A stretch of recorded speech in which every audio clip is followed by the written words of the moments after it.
What's going on YouTube? JT Born here, and welcome back to another edition of my DC comic book reviews. And in this video, we're talking about Green Arrow issue number 17. This one is written by Joshua Williamson, and the backup is written by Chris Condon. You also have Amanke Nahuelpan, and then Montos is the other artist, I guess. But yeah, so this one's dealing with the fallout of absolute power. We see Peacemaker and Peacewrecker getting taken in by Oliver Queen, Green Arrow, and then we also see him kind of like have one conversation with Waller and about like, don't get involved in my business again or I won't hesitate to pull the trigger. And then he goes back to the Watchtower thinking he's pretty much just, for what he did, having to go undercover like that and pretty much betray everyone in order to kind of save everyone. He figured he was going to face some serious repercussions from the League and nobody was going to welcome him back, but that's kind of the opposite of what we get. The League is, all right, you're back in. We knew what you had to do, and ultimately kind of saved the day. So yeah, we're pretty good. It was a unanimous vote, although there is definitely some distrust going on. Dinah is back with him just fine. Come on, Dinah, you can do better than Oliver Queen. But yeah, they're never going to break up Green Arrow and Black Canary. At least I don't think so in this iteration. So they're off doing their thing. But of course, his family's like, you left us out. Well, there are certainly a lot of like Arrow family, like a lot of like characters within the Arrow fam. And I feel like because there's only really just the Green Arrow book, they're not getting enough showcase. Like I feel like Roy definitely does because he appears in Titans and all that too, in Cheshire. Connor definitely got some love within like Williamson under like the Robin book and maybe a few other things. But some of the others, like Emiko, has not been given like any showcasing. Red Canary, I still don't understand why we even bothered introducing this character when they haven't done really anything interesting with her. And then there's just kind of everyone else. Oh yeah, there's their daughter. Why am I drawing a blank? Leanne. And then what do you have? Like Sissy and all that in the back. I don't know. I sometimes forget. But yeah, so we'll see what they do. Like Oliver now wants to kind of go back to doing some kind of grounded stuff, less multiverse, less fantastical. And that's kind of what I'm looking for in this title. I mean, Green Arrow, like Rebirth, for example, under Ben Percy was really, really good. Honestly, that 40-something issue run was fantastic. Like I read the whole thing. I thought it was great. I like I said, Green Arrow has not been up to the level of that in quite a long time. If you look at like a recent thing, like the past couple years, read that series. That was really solid stuff. And like, I feel like there was a good vision. Like we had like an interesting, like some villain stuff. And then we had some like stuff with Ollie and like the struggles he went through and the reunion of Dinah and all that. And just some of the other stuff too. Like, I just really liked that run on Green Arrow and like the Williamson stuff. Like it's good to kind of get everyone kind of united once again, but now I kind of want to see something like where somebody really takes over and gives us something pretty awesome and kind of crazy with it. So yeah, so Ollie's going to go back to doing some stuff. In fact, you have this board room here. He was like, all right, move it out of Metropolis. But notice the Omega symbol on this building. It makes you wonder, is Darkseid going to have some sort of influence on this thing? I mean, this isn't the Absolute Universe where that logo is plastered over everything. So I wonder if that's a hint of things to come within the pages of Green Arrow. So, and of course, you have these big villains who are just like, we're going to profit off the sick people. Ha ha ha. But then, of course, Oliver Queen, being who he is, comes in and kind of takes him down. And then this portion of the storyline is going to be continued in the Green Arrow 2024 annual, which I think will be the last Williamson is going to be writing Oliver Queen. So not as much time spent there as he was writing, like, you know, Batman and Robin and, you know, Robin with Damian a couple years there, or certainly not as long as he was like writing The Flash, but definitely like a shorter stint. But longer than he did like writing Deathstroke, so there is that. But then anyways, then we have the backup with Green Arrow, a change of scenery. This one's Chris Condon, art by Montos. I guess too good for last names. Kind of reminds me of the artist Danny at DC. It's just like, but the artwork is quite good here, and of course, like the artwork in the main storyline was pretty solid too. We have Oliver kind of going someplace kind of on his own, trying to get away from everybody. He kind of needs a little bit of time. Batman, of course, shows up. Then we have this guy named Mr. Sherman there, who gets kind of killed by some other mysterious villain who I'm sure will play a factor in the rest of the run. Batman, of course, has major trust issues with Oliver Queen over what happened. You should have told me this stuff. But then again, this is just Batman. He definitely keeps secrets from everyone else. And I do kind of like the stuff where Ollie's just kind of like on his own fighting crime. And he's just like, my name is Batman. Like that's just kind of like some generally funny stuff. Like he's just mocking him and just like my name is Batman. I do all this other stuff. Like, because we all kind of like get like that sometimes where somebody kind of like comes in and just has a talking to you and you're kind of annoyed by them and then you just start kind of mocking them like like just sort of that stuff.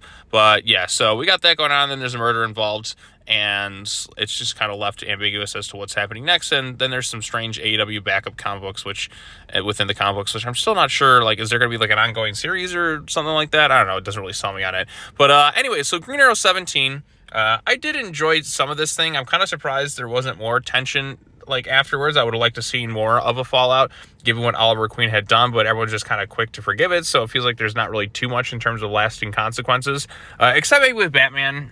But like everyone else, it just feels like, oh, we just kind of brushed that aside. It's okay, Ollie, we know what you did. But I would have liked to have seen a little bit more. Like maybe some of the family is just still kind of not sold on what Ollie did.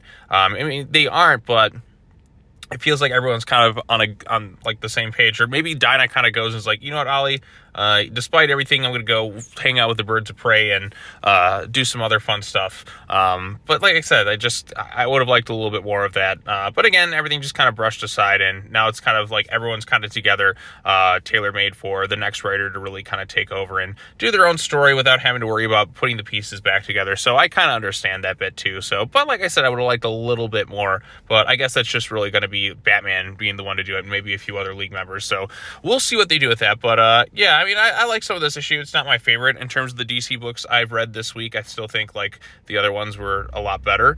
But again, this is still like has some good things in there. I like the artwork for sure.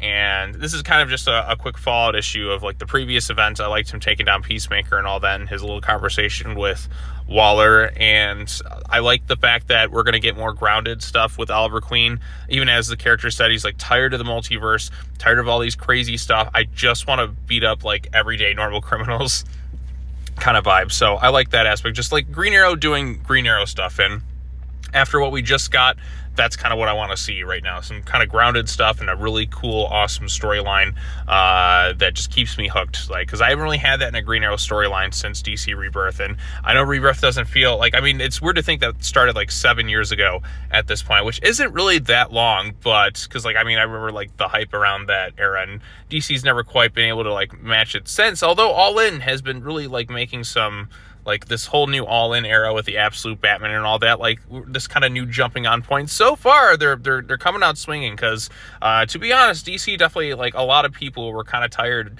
of a lot of the stuff they'd been doing for a couple of years now, and they really definitely needed to step up their game. And so far, like to the start of All In, you know, people are liking the absolute titles right now.